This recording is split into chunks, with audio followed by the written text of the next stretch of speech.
नमस्कार, आप देख रहे हैं हमारा खास कार्यक्रम प्रेस वार्ता और मैं हूं आपके साथ मनीष कुमार। प्रेस वार्ता के खास कार्यक्रम में हम आपको बताते हैं देश और दुनिया की वो तमाम बड़ी खबरें जो अखबार की दुनिया में खास हेडलाइंस बनी, टेलीविज़न की दुनिया में बहस का हिस्सा बनी, सोशल मीडिया पर ट्रेंडिंग में रही और उन खबरों से आपका वास्ता क्या है।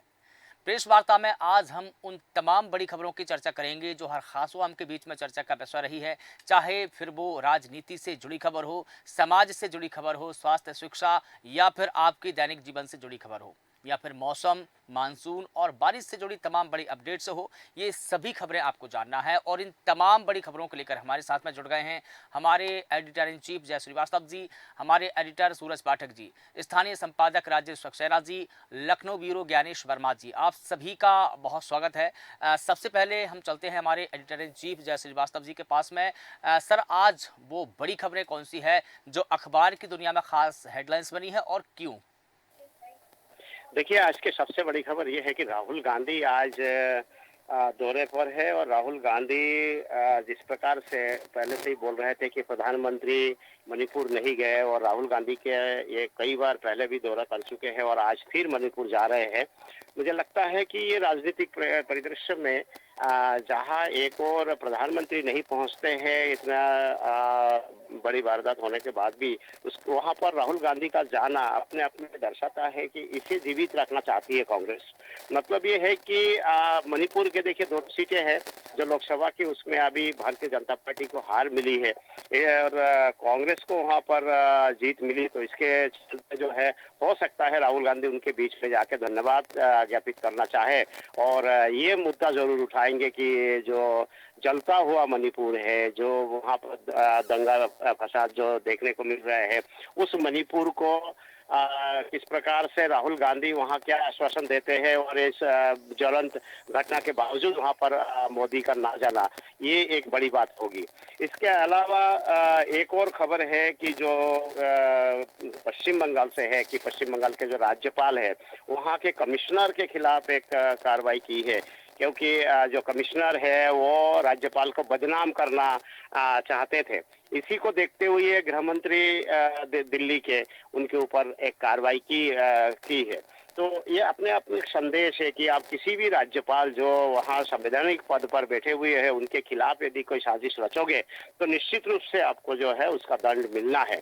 तो इसी के चलते मुझे लगता है कि ये भी एक अच्छा संदेश है कि मंत्रालय के गृह मंत्रालय की तरफ से। एक और खबर है कि आज जो मध्य प्रदेश से जुड़ी खबर है कि आज यहाँ पर मंत्रिमंडल का विस्तार तो नहीं कहा जाएगा।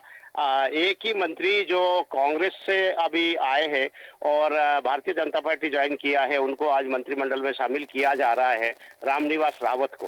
तो 9 बजे अभी थोड़ी देर बाद उनका शपथ होने वाला है और सिंगल मंत्री का शपथ हो रहा है आज।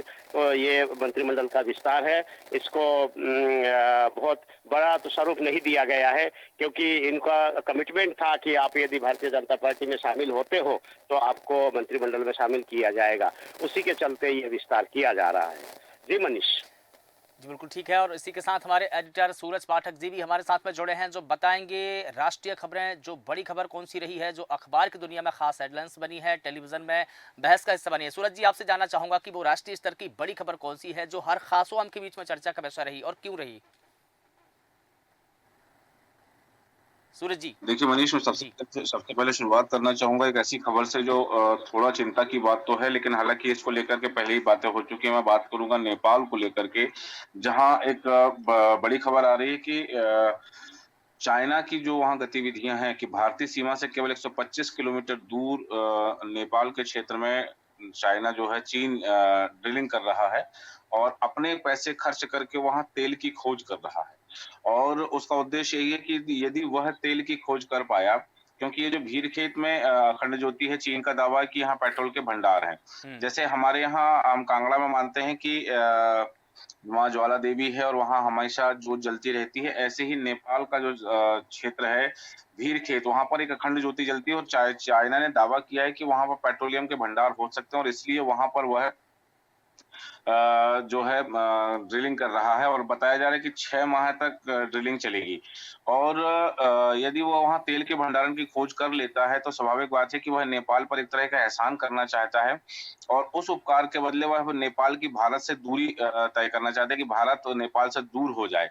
क्योंकि इसके पीछे जो उद्देश्य है, मैं बताना चाहूँगा कि चाइना का पीओके में जो प्रोजेक्ट चल रहा है, पाकिस्तान में जो प्रोजेक्ट चल रहे हैं, उसके लिए जो रास्ता जाता है, वो रास्ते को नेपाल के माध्यम से ही वो तय करता है और उसका उद्देश्य है कि यदि यह क्षेत्र भी उसके अधिपत्य में आ गया और नेपाल उसका सहयोगी या मित्र बन गया, तो वो यहाँ ये जो क्षेत्र है, भारतीय सीमा से लगा हुआ जो क्षेत्र है, ये इस क्षेत्र को वह अपने अधिपत्य में ले लेगा और फिर यहाँ से उसका आवागमन सुगम हो जाएगा। इसका चीन का यह उद्देश्य है। दूसरी तरफ मैं बताना चाहूँगा कि यहाँ जो सर्वेक्षण किया गया था उसमें नेपाल सीमा से 129 किलोमीटर दूर जो है राजधानी काठमांडू से 255 किलोमीटर दूर यह स्थित ये जगह पड़ती है, जहाँ दैलेख जिले में ड्रिलिंग का स्थान का चयन किया गया और इसमें उच्च गुणवत्ता वाले पेट्रोलियम के साक्ष्य मिले हैं। और यहाँ बताना चाहूँगा कि हमेशा जलने वाली जो लौ है, उस कारण से क्षेत्र को अखंड द्वीप के नाम से भी जाना जाता है। हालाँकि इसके बारे में चाइना के जो वैज्ञानिक हैं, उनका दावा है कि प्राकृतिक गैस के कारण है। हालाँकि नेपाल में गैस और तेल का कोई ज्ञात भंडार नहीं है कि वहाँ कोई गैस का भंडार हो या कोई पेट्रोलियम का भंडार हो। लेकिन उसके बावजूद भी यहाँ चाइना की यह जो मशक्कत है, ये मशक्कत कितनी रंग लाएगी और जिस उद्देश्य से वह ये करना चाह रहा है हम्म। कि वो नेपाल को भारत से दूर कर सके, उस उद्देश्य में उसको कितनी कामयाबी मिलेगी, ये देखना दिलचस्प होगा। दूसरी बात यहाँ बताना चाहूँगा कि इज़राइल और हमास युद्ध के जो है 9 माह पूरे हो चुके हैं और इस युद्ध में अब तक 18,000 फिलिस्तीनी लोगों की जानें गई हैं। लगभग 2.5 लाख लोग जो हैं 2.5 लाख बच्चे वहाँ पर जो कैंप में रह रहे हैं, जो राहत कैंपों में रह रहे हैं, उनमें एक संक्रामक रोग फैल चुका है। इस युद्ध की जो विभीषिका है, हमास और इजराइल युद्ध का जो परिणाम है, वो अब बच्चे भुगत रहे हैं। मैं बताना चाहूँगा कि जिस तरह से देखा जा रहा है, ये जो युद्ध है, अभी इस युद्ध के शांति के क्या आसार हैं, कहाँ तक जाकर के रोकेगा, क्योंकि इस युद्ध में यदि दूसरे और देशों की भी एंट्री होती है और दूसरे देशों का सहयोग यदि प्राप्त होता है, तो इस युद्ध की विभीषिका और ज़्यादा भी बढ़ सकती है। यहाँ मैं एक बात का और ज़िक्र ज़रूर करना चाहूँगा, फ्रांस के संसदीय चुनाव की बात करना चाहूंगा कि फ्रांस में जो संसदीय चुनाव चल रहे हैं उसमें बड़ा उलटफेर सामने आया है और इस उलटफेर में दक्षिणपंथी पार्टी जो है वो पिछड़ गई और लेफ्ट आगे हो गया है। यहाँ पर संसदीय चुनाव के लिए एक दूसरे की जो रविवार को वोटिंग हुई है और देर रात एग्जिट पोल सामने आए हैं और इस एग्जिट पोल में बड़ा उलटफेर सामने आया है क्योंकि वामपंथी गठबंधन जो है वो वहां बढ़त में दिखाई दे रहा है। वहीं दक्षिणपंथी मरीन ले पेन की जो पार्टी है नेशनल रैली, वो पहले दौर की बढ़त बरकरार नहीं रख पाई। यहाँ बताना चाहूंगा कि जो राष्ट्रपति हैं इमैनुअल मैक्रों, उनका जो गठबंधन है वो दूसरे नंबर पर आया है और जो रुझान सामने आए हैं उस रुझानों के बाद में गठबंधन को बहुमत मिलता हुआ दिखाई नहीं दे रहा है, जिससे यहाँ पर त्रिशंकु संसद बनने के आसार हैं कि यहाँ जो है हैंगिंग असेंबली के आसार बन रहे हैं यदि किसी को स्पष्ट बहुमत नहीं मिलती। ये जो बताना चाहूंगा मैं कि यहाँ एग्जिट पोल में वामपंथी न्यू पॉपुलर फ्रंट जो पार्टी है उसको 172 से 192 सीटें, दूसरा जो राष्ट्रपति मैक्रों का जो गठबंधन है उस गठबंधन को 150 से 170 सीटें और दक्षिणपंथी नेशनल रैली गठबंधन को 132 से 152 सीटें मिलने के आसार बताए जा रहे हैं। तो ये देखना दिलचस्प होगा कि यदि यहाँ पर हैंग असेंबली बनती है तो इस हैंग असेंबली का परिणाम क्या कुछ सामने होगा। दूसरी तरफ बताना चाहूंगा प्रधानमंत्री नरेंद्र मोदी की आज पुतिन से एक बहुत महत्वपूर्ण बैठक है और 2 दिवसीय यात्रा पर रूस रवाना होने वाले हैं प्रधानमंत्री नरेंद्र मोदी। तो प्रधानमंत्री नरेंद्र मोदी की रूसी राष्ट्रपति व्लादिमीर पुतिन के साथ जो मीटिंग है, क्योंकि उनके निमंत्रण पर वो जा रहे हैं और दोनों नेता 22वीं जो भारत रूस सालाना बैठक है उस बैठक में हिस्सा ले रहे हैं और यह बहुत महत्वपूर्ण बैठक मानी जा रही है। विदेश मंत्रालय ने जो वक्तव्य जारी किया उसके अनुसार बात करें, द्विपक्षीय हितों के विभिन्न मुद्दों पर बातचीत होना है कि भारत और रूस के संबंध को लेकर के यहाँ चर्चा होनी है। व्यावसायिक और सैन्य समझौते की भी यहाँ संभावना बताई जा रही है। दूसरी तरफ क्षेत्रीय और वैश्विक मुद्दों पर चर्चा करेंगे क्योंकि यहाँ रूस द्वारा यूक्रेन के खिलाफ युद्ध छेड़ने के बाद प्रधानमंत्री नरेंद्र मोदी की पहली रूस यात्रा है और 10 जुलाई को जो है प्रधानमंत्री नरेंद्र मोदी ऑस्ट्रिया पहुंचेंगे। किसी भी भारतीय प्रधानमंत्री की 41 साल के बाद पहली ऑस्ट्रिया की यात्रा है, तो इस यात्रा को बहुत महत्वपूर्ण माना जा रहा है। प्रधानमंत्री नरेंद्र मोदी का यह जो विदेशी दौरा है रूस का दौरा है, ऑस्ट्रिया का दौरा है। तो इसमें इस दौरे पर बहुत कुछ खास होने वाला है जो हमारे सामने आएगा। जी मनीष। बिल्कुल ठीक है। और इसी के साथ हमारे स्थानीय संपादक राजेश सक्सेना जी भी हमारे साथ में जुड़े हैं। राजेश जी, जिस प्रकार से सूरज जी ने बताया, अंतर्राष्ट्रीय खबरें, कौन सी खबर जो रही है वो अखबार के प्रमुख पन्नों पर रही है और क्यों रही है, उनका महत्व क्या है, तमाम बड़ी खबरें सूरज जी ने हमको बताई। मैं आपसे जानना चाहूँगा कि वो राष्ट्रीय स्तर की कौन सी बड़ी खबर है जो हर एक व्यक्ति के बीच में उनकी जुबान पर रही, चर्चा का विषय रही, अखबारों की दुनिया में खास हेडलाइंस बनी और क्यों बनी? देखिए मनीष, अगर मध्य प्रदेश के पॉइंट ऑफ व्यू से हम बात करें हम्म। तो मध्य प्रदेश में जिस तरह से डॉक्टर मोहन यादव कैबिनेट का जो विस्तार है, उसकी चर्चा लंबे समय से थी। लगातार 2-3 दिन से समाचार पत्रों में ये खबर छाई रही और अंततः आज डॉक्टर मोहन यादव कैबिनेट का जो दूसरा विस्तार है वो हो चुका है और रामनिवास रावत कैबिनेट मंत्री के तौर पर उन्होंने शपथ ले ली है। राज्यपाल मंगू भाई पटेल ने उन्हें पद और गोपनीयता की शपथ दिलाई। इस मौके पर सीएम सहित उनके मंत्रिमंडल के तमाम जो मंत्री हैं, जो इसके अलावा जो नेता हैं, वो यहाँ पर मौजूद रहे। दूसरी तरफ रामनिवास रावत की अगर हम बात करें तो रामनिवास रावत लोकसभा चुनाव के ठीक पहले उन्होंने कांग्रेस को अलविदा कर वो बीजेपी में शामिल हुए थे 30 अप्रैल 2024 को। और जब वो बीजेपी उन्होंने ज्वाइन की थी तभी से ये माना जा रहा था कि उन्हें मंत्रिमंडल में जगह मिलेगी। रामनिवास रावत के अगर हम राजनीतिक करियर को मनीष देखें तो 6 बार के वो विधायक हैं। शिवपुर के विजयपुर से लगातार वो चुनते आए हैं और 2023 का चुनाव भी उन्होंने कांग्रेस के टिकट पर वहां से जीत हासिल की है। इसके अलावा ग्वालियर चंबल का एक बड़ा ओबीसी चेहरा है रामनिवास रावत।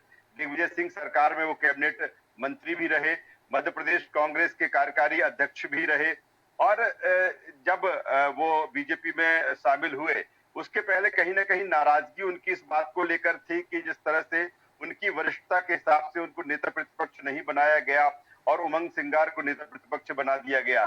तभी से वो तलखी, वो नाराजगी थी। और बीजेपी की जो एक रणनीति थी लोकसभा चुनाव के दौरान, क्योंकि मुरैना लोकसभा सीट को काफी टफ माना जा रहा था, काफी कठिन माना जा रहा था, ऐसे में रामनिवास रावत का जो उस क्षेत्र में एक वर्चस्व है या जो धाक है, कहीं ना कहीं भारतीय जनता पार्टी उसका उपयोग करना चाहती थी। उसका फायदा लोकसभा चुनाव में भारतीय जनता पार्टी को मिला भी है।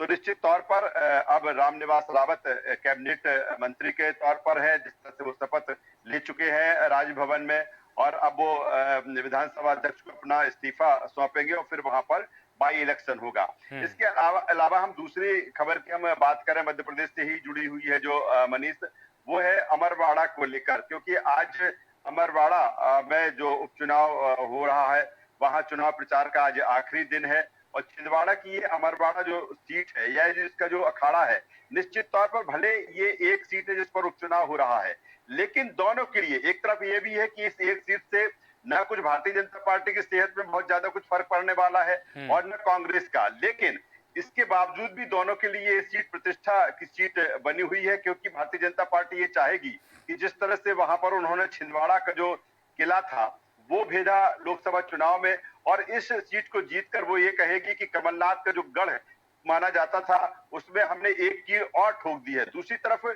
कमलनाथ और उनकी पूरी टीम और पूरी कांग्रेस की ये कोशिश है कि इस सीट को जीता जाए और कहीं ना कहीं ये बताया जाए कि नहीं, छिंदवाड़ा जो है वो भी उनका आज भी गढ़ है। तो आज मुख्यमंत्री डॉक्टर मोहन यादव अमरवाड़ा पहुंच रहे हैं, वहां पर वो रोड शो करेंगे और वहां पर जनसभा को संबोधित करेंगे शाम 5 बजे तक। जिस तरह से आज आखिरी दिन है, 10 जुलाई को वहां पर वोट डाले जाएंगे और 13 जुलाई को वहां पर नतीजे आएंगे। त्रिकोणीय मुकाबला मनीष वहां पर है, क्योंकि अगर हम भारतीय जनता पार्टी की बात करें तो भारतीय जनता पार्टी ने जिस तरह से कमलेश शाह जो कि कांग्रेस छोड़ भारतीय जनता पार्टी में आए हैं, 2023 का विधानसभा का चुनाव उन्होंने कांग्रेस के टिकट पर जीता। इसके अलावा कांग्रेस की अगर हम बात करें तो कांग्रेस ने भी यहाँ पर एक बड़ा दांव खेला है। आंचल कुंड धाम के जो धीरेन शाह हैं वहां पर उम्मीदवार बनाया है, क्योंकि आंचल कुंड धाम एक ऐसा धाम है जहां पर आदिवासियों का वो आस्था का केंद्र है और इसीलिए कांग्रेस ने वहां से धीरेन शाह को उम्मीदवार बनाया गया है। और हम जब कह रहे हैं कि वहां पर त्रिकोणीय मुकाबला है तो ऐसे में गोंडवाना गणतंत्र पार्टी की भी अहम भूमिका वहां पर है मनीष, क्योंकि देव रावेन भलावी जो कि लगातार वहां पर जो आदिवासी जो गोंडवाना गणतंत्र पार्टी का जो परफॉर्मेंस रहा है 2003 का चुनाव वहां पर जिस तरह से गोंडवाना गणतंत्र पार्टी ने जीता था, मनमोहन शाह भट्टी ने जीता था, 2008 में वो दूसरे नंबर पर रहे थे। जी बिल्कुल, जी बिल्कुल ठीक है। और इसी के साथ कहीं ना कहीं अमरवाड़ा का जो विधानसभा चुनाव है अब सभी की साख का सवाल बन चुका है, क्योंकि हर एक पार्टी ने वहां पर अपनी सियासी ताकत झोंक रखी है। इसी के साथ लखनऊ ब्यूरो ज्ञानेश वर्मा जी हमारे साथ में जुड़े हैं, जो उत्तर प्रदेश की तमाम बड़ी खबरों का जिक्र करेंगे, बताएंगे। ज्ञानेश जी, उत्तर प्रदेश की वो बड़ी खबरें कौन सी है जो हर एक व्यक्ति के बीच में चर्चा का विषय रही, अखबार के पहले पन्नों पर लीडिंग में छपी है, क्या वो खबरें हैं, बताइए। देखिए मनीष जी, उत्तर प्रदेश में झमाझम बारिश की शुरुआत हो चुकी है। जी। उसको लेकर अगर हम बता दें तो राजधानी लखनऊ में कई जगह जो है सड़कें धंस रही हैं, और जिलों के कई और जगह हैं जहां पर लगातार जो है जल भरा भरा दिखाई दे रहा है। तो इसी को लेकर जो राष्ट्रीय अध्यक्ष है समाजवादी पार्टी के अखिलेश यादव ने, उन्होंने तंज कसा योगी सरकार पर। उन्होंने कहा जल भराव को लेकर योगी सरकार को घेरा है, और बहराइच के जो जिला अस्पताल के आसपास की सड़कों पर जल भराव के चलते नाव चलने का एक वीडियो सोशल मीडिया पर वायरल हुआ है। अखिलेश यादव ने सरकार पर तंज कसा है, और सोशल मीडिया प्लेटफॉर्म एक्स पर उन्होंने लिखा है कि बहराइच के जिला अस्पताल में चलती नाव कह रही है कि बरसात में सिर्फ गोरखपुर की सड़कों पर ही नाव नहीं चलती, यहाँ भी चलती है। आपको बता दें कि तराई में भारी बारिश से लोग त्राही त्राही कर रहे हैं, और शहर से लेकर ग्रामीण इलाकों में भीषण जलभराव की स्थिति जो है वो पैदा हो चुकी है, और जल निकासी की सारी व्यवस्थाएं उत्तर प्रदेश सरकार की धरी की धरी रह गई। शहर के कई मोहल्ले जलमग्न हो गए हैं, लोगों के घरों में पानी घुस जाने से जिंदगी मुश्किल में पड़ गई है, और सड़कों व गलियों में जलभराव होने से लोग घरों में दुबक कर बैठे हैं। गुरुवार को आधी रात से शुरू हुई घनघोर बारिश से ऐसे हालात पैदा हुए हैं, जल निकासी को लेकर नगर पालिका की टीम जो है वो जद्दोजहद कर रही है। तो मनीष बता दूं कि लखनऊ में भी लगातार अभी विकास नगर में ही अचानक एक रोड धंस गई, या मुसीबत से बचा जा सका कि कहीं न कहीं उस पे लोग आसपास नहीं थे। नहीं, उस सड़क जो धंसी है उसमें अगर लोग होते तो वो सीधे गड्ढे में जाके थे। तो इस तरीके से जो है राजधानी लखनऊ में वीडियो वायरल हो रहे हैं, लेकिन हालांकि सरकार में योगी सरकार लगातार जो है अधिकारियों को आदेश कर रहे हैं, लेकिन अधिकारी हैं कि वो मनमानी तरीके से काम करते हैं और कहीं न कहीं सुनवाई नहीं होती। वहीं मैं बात करूंगा मनीष जी की लखनऊ में कोकरेल नदी पर अवैध कब्जे को हटाने की तैयारी शुरू कर दी गई है, और पंत नगर, अबरार नगर, रहीम नगर के निर्माण का सर्वे हो चुका है, और अवैध कब्जे को लेकर इंद्रप्रस्थ कॉलोनी के निर्माण का सर्वे हुआ है। एलडीए सिंचाई विभाग की टीम संयुक्त रूप से सर्वे कर रही है, और कोकरेल के दोनों ओर 50 मीटर के दायरे में जो अवैध निर्माण है उनको हटाया जाएगा। पुलिस भी सर्वे के दौरान साथ में रहेगी मौजूद, और 700 अधिक अवैध निर्माण कोकरेल नदी पर पाए गए हैं। सबसे ज्यादा अवैध निर्माण अबरार नगर में मिले हैं, और कोकरेल नदी के जल स्रोतों के जीर्णोद्वार के लिए तैयारी कर रहे हैं। वहीं विभिन्न पानी के स्रोतों से कोकरेल नदी को कहीं न कहीं पानी भी मिलेगा। वहीं में मनीष जी ब्यूरोक्रेट से खबर आई है कि जो उत्तर प्रदेश सड़क परिवहन निगम में एक फेरबदल हुआ है, जिसमें राम सिंह को अपर प्रबंधक निदेशक बनाया गया है। वहीं योगी सरकार ने जो स्कूल में वाहन चल रहे हैं उस पर उन्होंने एक ट्विटर अकाउंट पे लिखा है कि अनफिट स्कूल वाहनों के खिलाफ आज से उत्तर प्रदेश में जो है उस अभियान की शुरुआत होगी, और सीएम योगी के निर्देश पर बड़ी कार्रवाई की तैयारी जो है स्कूल में वाहनों की फिटनेस, परमिट, बीमा और प्रदूषण समेत जरूरी कागजों की जांच होगी। वहीं मैं बात करूंगा मनीष जी की उत्तर प्रदेश के 13 नए राज्य मेडिकल कॉलेजों को एनएमसी द्वारा मान्यता दी गई है, और इन मेडिकल कॉलेज के भवन बनकर तैयार हो चुके हैं, मगर फैकल्टी 70% से अधिक खाली है। और जिन जिलों में यह राज्य मेडिकल कॉलेज है उनके नाम इस प्रकार है: कुशीनगर, कौशाम्बी, ललितपुर, पीलीभीत, औरैया, सोनभद्र, बुलंदशहर, गोंडा, बिजनौर, चंदौली और लखीमपुर खीरी। प्रति कॉलेज 100 सीट अर्थात 1300 सीट पर इस वर्ष प्रवेश नहीं हो पाएंगे। उसी की बात यह है कि मुख्यमंत्री योगी आदित्यनाथ जी के गोरखपुर स्थित मेडिकल कॉलेज को एनएमसी द्वारा मान्यता प्रदान कर दी गई है, और इसमें इस सत्र से ही प्रवेश की शुरुआत हो जाएगी। वहीं मैं बात करूंगा मनीष जी कि उत्तर प्रदेश में जो परिषदीय स्कूल है उसको लगातार अटेंडेंस को लेकर जो है शिक्षक और जो नेता है वो विरोध कर रहे हैं। आपको बता दूं कि जो परिषदीय विद्यालयों के शिक्षकों का विरोध जो है वो तेज होता जा रहा है, क्योंकि परिषदीय विद्यालयों में आज से शिक्षकों कर्मचारियों की डिजिटल अटेंडेंस, टैबलेट पर चेहरा दिखाकर उपस्थिति लगाने की व्यवस्था का व्यापक स्तर पर विरोध हो गया है। बता दूं कि रविवार को विभिन्न शिक्षक संगठनों ने बैठक कर इस पर नाराजगी जताई थी और साथ ही सोमवार से काली पट्टी यानी कि आज से काली पट्टी बांध कर काम करने और 15 जुलाई को जिला मुख्यालयों पर प्रदर्शन करने का निर्णय लिया है। मैं बिल्कुल। बता दूं मनीष जी कि इससे पहले भी जब इन्होंने अटेंडेंस ऑनलाइन शुरुआत की थी, तो उसपे कई शिक्षक थे जो रास्ते में उनकी दुर्घटना से मौत हो गई थी। हम्म। उसके बाद में इसको बंद कर दिया गया था और हालांकि फिर ऑनलाइन जो है चेहरों को देकर अटेंडेंस की प्रक्रिया आज से शुरू होने की उम्मीद जताई जा रही है। उसी को लेकर जो है नेताओं और शिक्षकों ने विरोध किया है। वहीं बिल्कुल मनीष ठीक जी है। मैं इस खबर पर नजर डालना चाहूंगा कि उत्तर प्रदेश के कौशाम्बी जिले से समाजवादी पार्टी की महिला विधायक पूजा पाल ने संगम नगरी प्रयागराज में अपने घर के पास नर्मदे स्वरूप शिव भगवान मंदिर का निर्माण कराया और इस नवनिर्मित मंदिर में मूर्ति स्थापना और प्राण प्रतिष्ठा का मुख्य समारोह आयोजित किया गया। फरवरी महीने में वे राज्यसभा चुनाव में क्रॉस वोटिंग करने वाली समाजवादी पार्टी की विधायक पूजा पाल के मंदिर के प्राण प्रतिष्ठा समारोह में मुख्य अतिथि के तौर पर सूबी केशव प्रसाद मौर्य शामिल हुए हैं बिल्कुल और इस समारोह में फूलपुर के सांसद प्रवीण पटेल समेत बीजेपी के तमाम दूसरे नेता भी खास तौर पर मौजूद रहे। लेकिन ठीक है। पूजा पाल जिस समाजवादी पार्टी के टिकट पर विधायक हैं, उसका कोई भी नेता मंच पर और समारोह में दूर दूर तक कहीं नजर नहीं आया। समाजवादी पार्टी के बागी विधायक के कार्यक्रम में डिप्टी सीएम केशव प्रसाद मौर्य की मौजूदगी ने एक नई सियासी बहस छेड़ दी। मनीष ठीक ठीक है। और लगातार हमारे साथ में हमारे एडिटर इन चीफ जय श्रीवास्तव जी जुड़े हुए हैं। सर, समय की आपाधापी में कई ऐसी खबरें रहती है जो हमारी खबरों आंखों से ओझल हो जाती है। कोई और भी बड़ी खबर हो जो आप दर्शकों को बताना चाहें?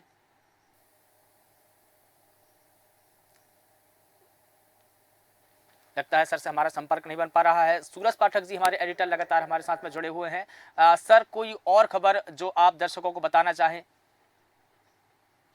बिल्कुल मनीष, जैसा कि हम देख रहे हैं कि इस समय पूरे देश में धर्म का एक वातावरण बना हुआ है और उस वातावरण का कारण है जगन्नाथ रथ यात्रा।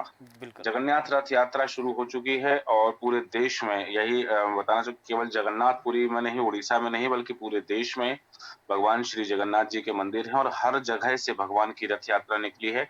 और अब रथ यात्रा जो है ये एक विधान है और इस विधान में कहा जाता है कि भगवान की जोर लीला रहती है। जोर लीला समाप्त हो जाने के बाद में भगवान अपनी मौसी के घर के लिए प्रस्थान करते हैं। उस अवसर पर यह रथ यात्रा निकाली जाती है और पूरे देश में रथ यात्रा का माहौल चल रहा है।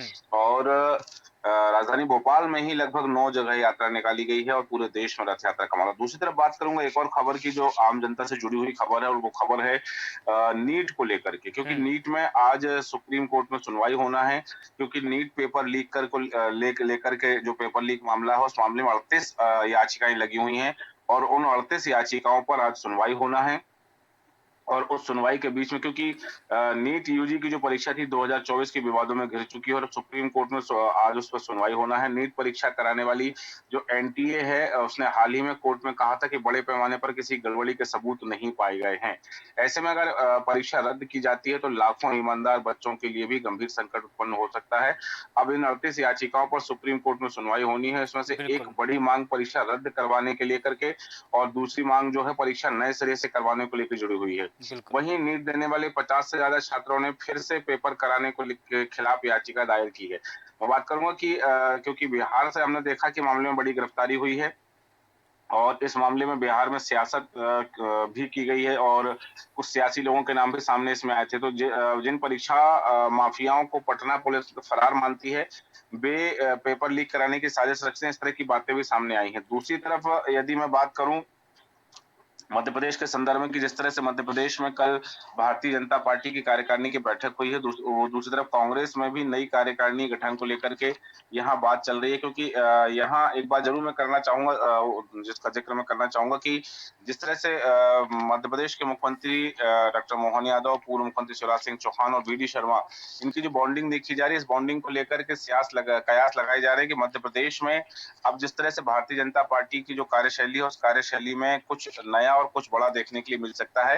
दूसरी तरफ यदि मैं बात करूं कि जो नए कानून हैं, जो नए कानून लागू हुए हैं इसमें एक धारा है 172 धारा 172 इसको माना जा रहा है कि इसको लेकर के कई तरह की बातें सामने की कानून व्यवस्था में ये मददगार भी हो सकता है। दूसरी तरफ ये बताया जा रहा है कि ये पुलिस को मनमानी करने की आजादी भी देगी, क्योंकि निर्देश इसमें एक बात साफ की गई है धारा 172 में कि यदि कोई व्यक्ति पुलिस के निर्देश नहीं मानता है और पुलिस की बात नहीं मानता है तो पुलिस बिना कोर्ट को सूचना दिए 24 घंटे व्यक्ति को हिरासत में रख सकती है। तो ये इसको लेकर ये भी बात मानी जा रही है कि ये कानून का पालन करवाने मददगार साबित हो सकती है कि लोग पुलिस की बात माने, पुलिस जो आदेश जारी करती है, चाहे वो हेलमेट लगाने को लेकर के अन्य कोई भी बातें हों जो सामाजिक सुरक्षा की दिशा में हो सकती हैं, तो उन बातों को आम जनता माने, इसको लेकर के ये पुलिस के लिए सहयोगी हो सकती है। लेकिन दूसरी तरफ इसमें ये भी संभावना जताई जा रही है कि पुलिस बेवजह किसी को भी बिना मजिस्ट्रेट को सूचना दिए 24 घंटे थाने में बिठा करके रख सकती है, हिरासत में रख सकती है और उसके बाद उसको मजिस्ट्रेट के पास पेश करना होगा।